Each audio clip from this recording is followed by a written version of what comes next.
প্রশ্ন করি আপনারে, নবীজির কয়জন স্ত্রী ছিল?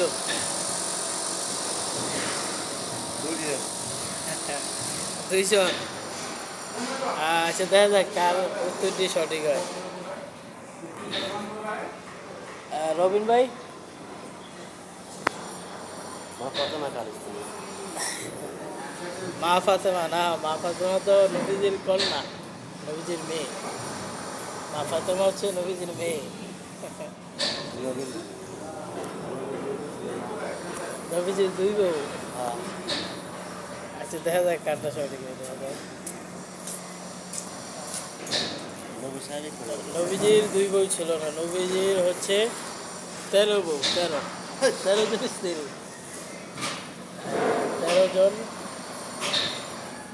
13 জন স্ত্রী। উত্তরটা সঠিক, যদি ভুল হয় জানাবেন।